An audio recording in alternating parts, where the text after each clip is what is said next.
Om Namo Bhagavate Vasudevaya. Om Namo Bhagavate Vasudevaya. Om Namo Bhagavate Vasudevaya. Capítulo 2, resumo do conteúdo do Gita, verso 64. Aquele que, livre de todo apego e aversão, é capaz de controlar seus sentidos através dos princípios regulativos da liberdade, pode obter a misericórdia completa do Senhor. Verso 65. Para alguém assim satisfeito na consciência de Krishna, as 3 classes de misérias da existência material deixam de existir. Nessa consciência jubilosa, a inteligência logo se torna resoluta. Repetindo, verso 64. Aquele que, livre de todo apego e aversão, é capaz de controlar seus sentidos, através dos princípios regulativos da liberdade, pode obter a misericórdia completa do Senhor. Verso 65. Para alguém assim satisfeito na consciência de Krishna, as 3 classes de misérias da existência material deixam de existir. Nessa consciência jubilosa, a inteligência logo se torna resoluta. Gratidão.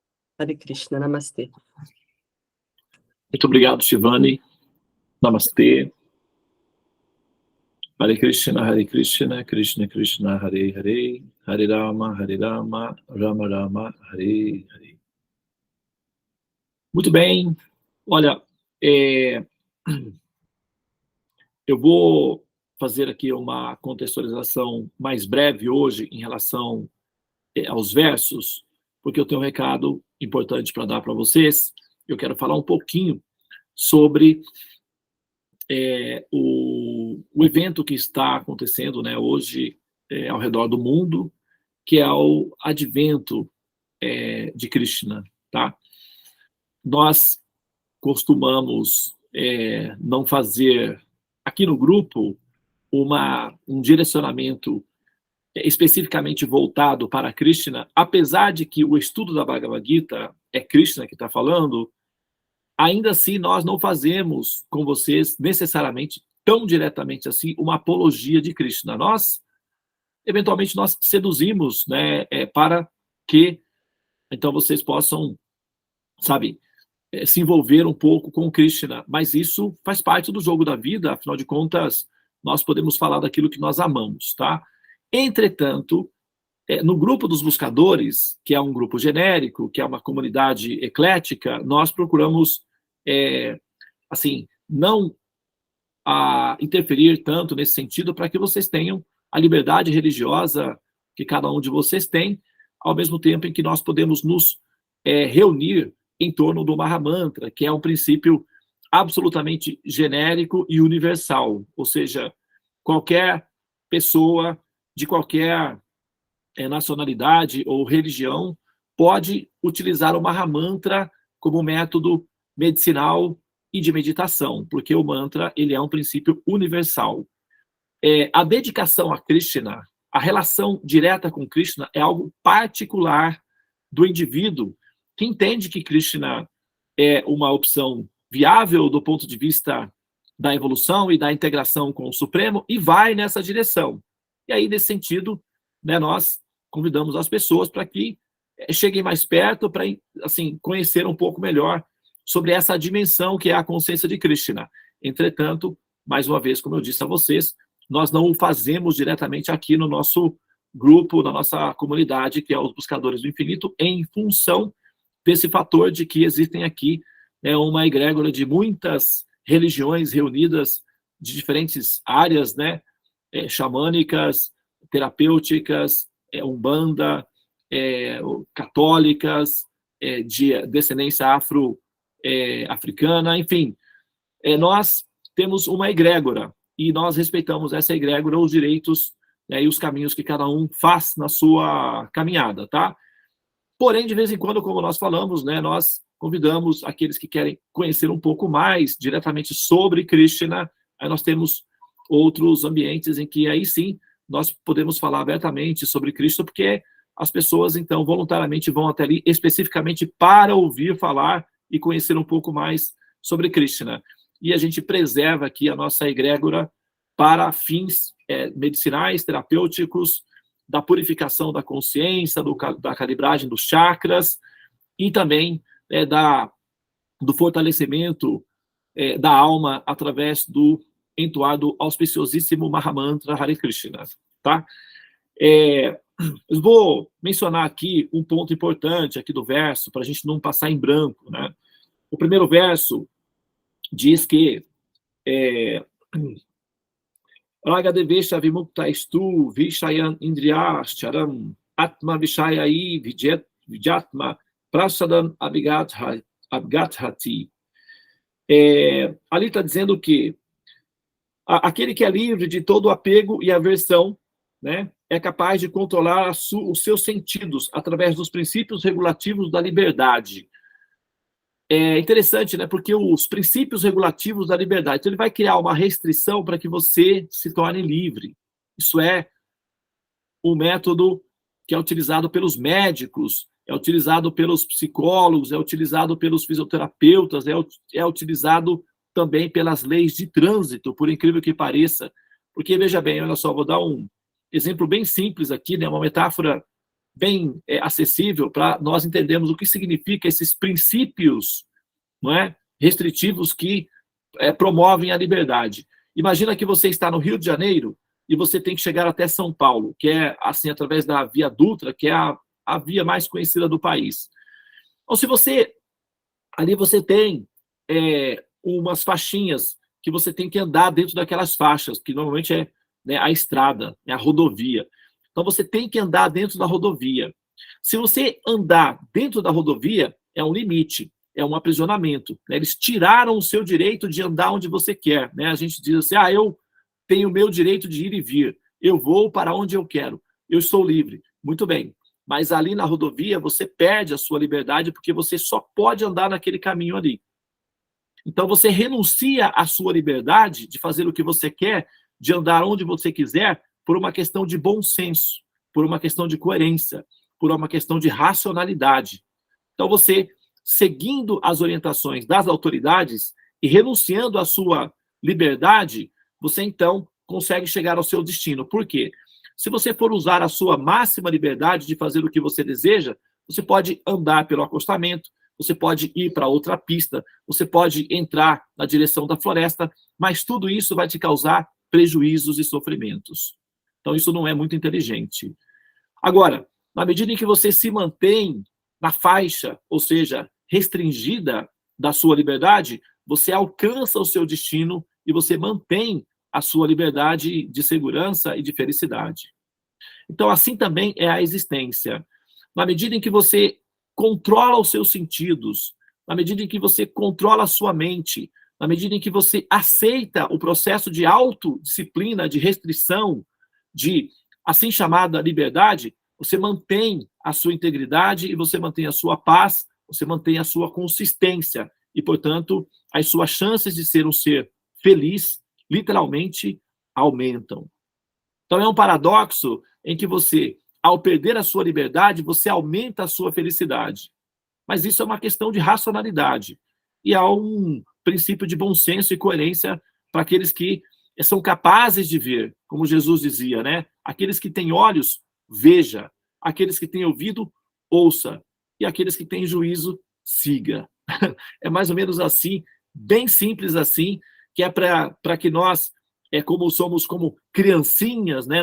Aí aprendendo, que a gente saiba direitinho como é que dá um passinho atrás do outro para poder aprender a andar. Essa é a fórmula da paz.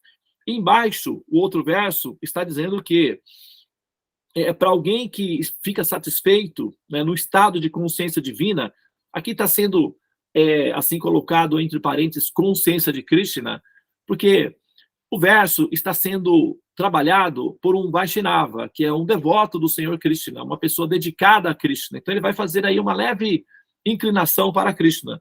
Mas aqui você também pode entender, caso você seja de uma forma mais genérica, você pode entender como consciência divina, ou consciência suprema, ou consciência, sabe, na luz, algo que você compreenda na sua nomenclatura, tá bem? Então você pode utilizar isso daí também. Entretanto, como ele está sendo analisado, esse verso, justamente como eu disse, por um ser dedicado a Krishna, ele vai dar uma puxadinha aí para essa direção, né, da consciência de Krishna. Porém, você fica livre aí para fazer o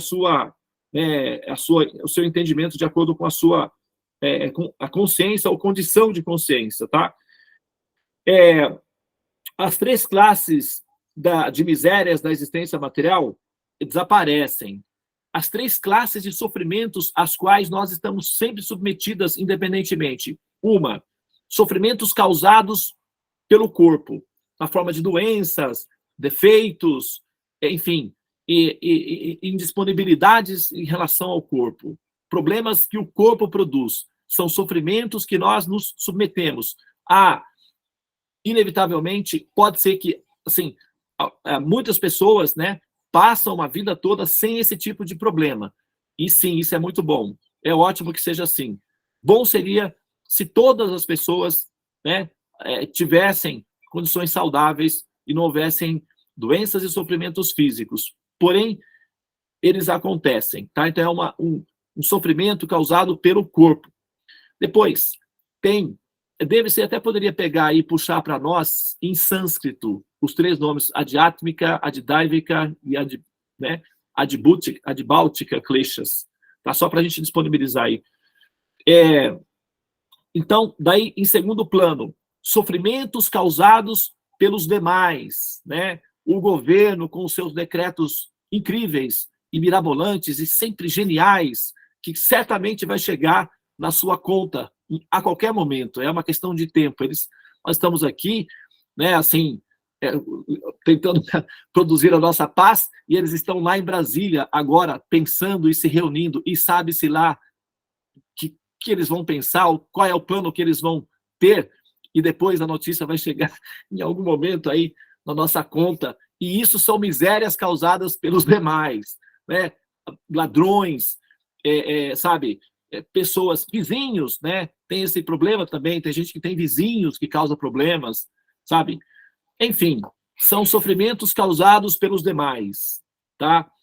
Parentes, os relacionamentos. Então, sofrimentos que nós sofremos no corpo, sofrimentos que os outros causam para nós. E, finalmente, os que também aí envolve catástrofes naturais, né, que são administrados pelas leis do karma, e também os sofrimentos, em terceiro ponto, os sofrimentos causados pela nossa própria mente. A mente causa sofrimentos, ela gera sofrimentos, ela cria doenças, ela cria indisposições, ela cria pobrezas, ela cria limites, ela cria prisões. A mente é um inimigo formidável, causa problemas incríveis. Então, assim, como diz aqui, os princípios que ensinam a pessoa a restringir e a controlar os sentidos, aquele que controla a mente, Krishna diz, né? Aquele que controla a mente terá consigo uma amiga. Aquele que não controlar viverá abraçado ou abraçada ao inimigo. É perigoso isso. Tá? A mente é um princípio perigoso.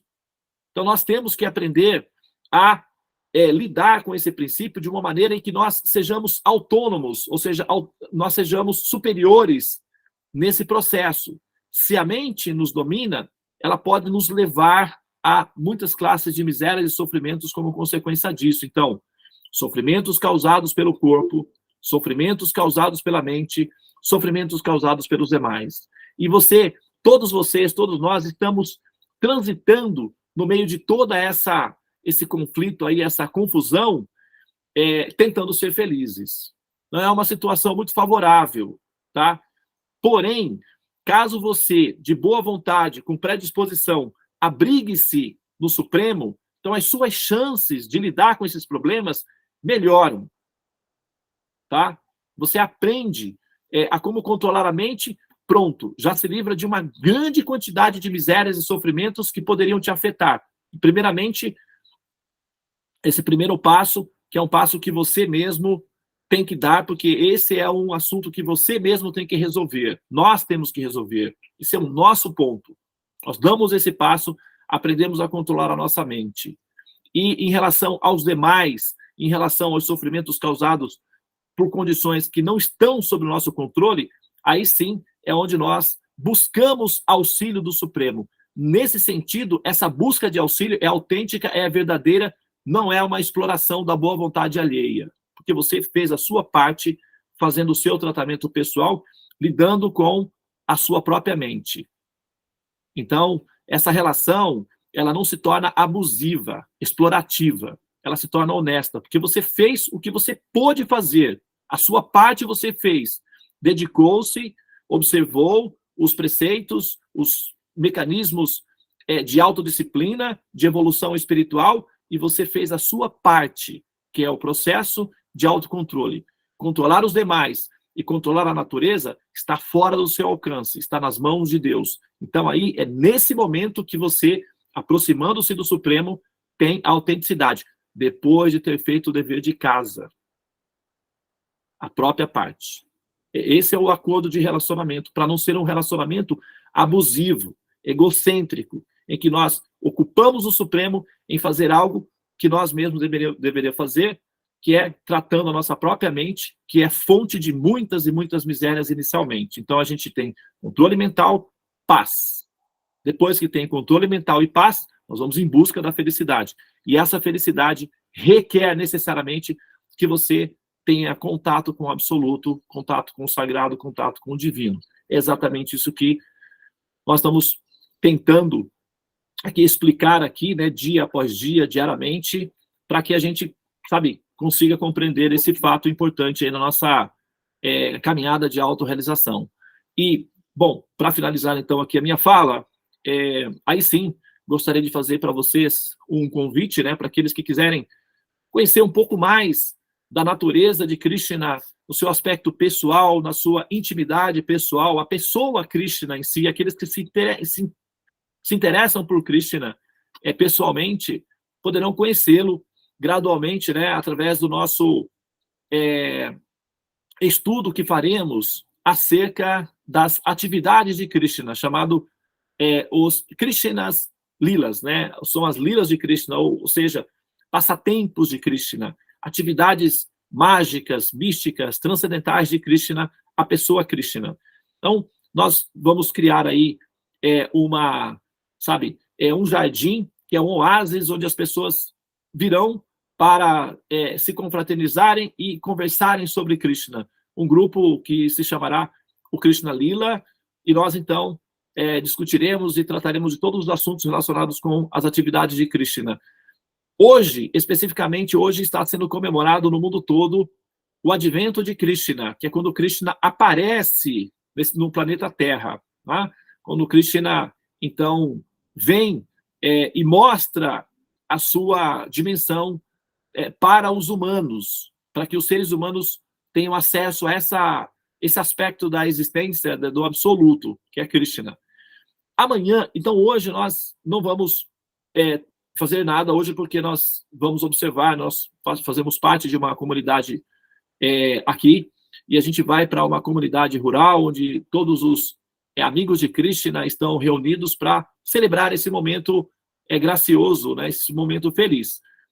Porém, amanhã, sexta-feira, nós vamos fazer uma live depois do Mahamantra das 20h15, né, às 20 horas, não, às 20 horas e 15 minutos, nós vamos fazer o Mahamantra e, na sequência, nós vamos fazer uma aula pública falando sobre o advento de Krishna no planeta Terra, tá bom? Para todos conhecerem quais foram as condições mediante as quais Krishna apareceu e por que, afinal de contas, finalmente ele apareceu, tá?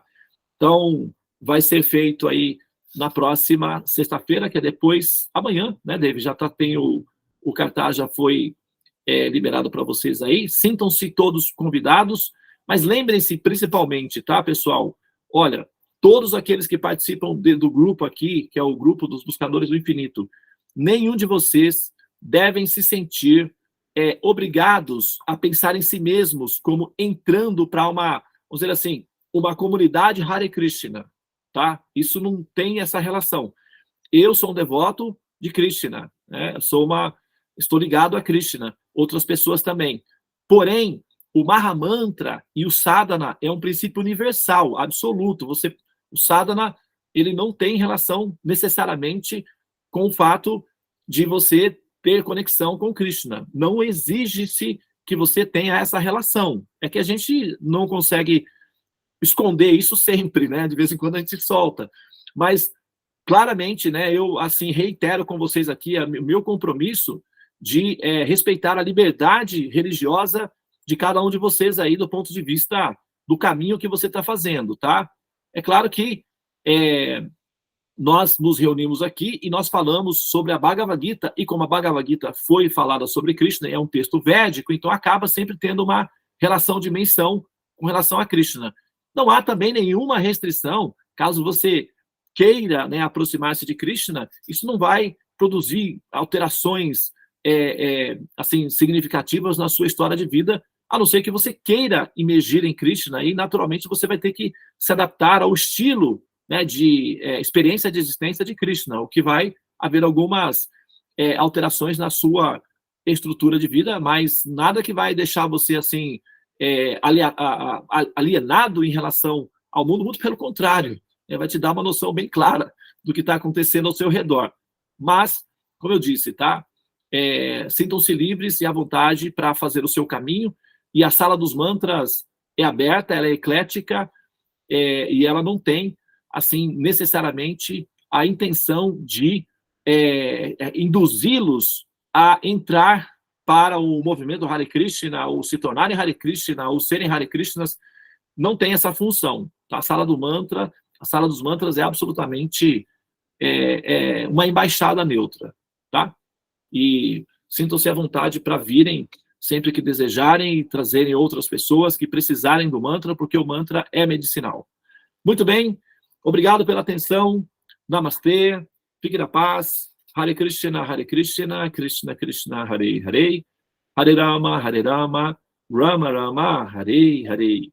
Ó energia suprema, amor divina, desperta-me, eleva-me, envolve-me, protege-me. E Happy Janmashtami, feliz Janmashtami para todos aqueles que são devotos de Krishna ou ligados a Krishna. Hare Krishna. Tchau, tchau para todos. Namastê.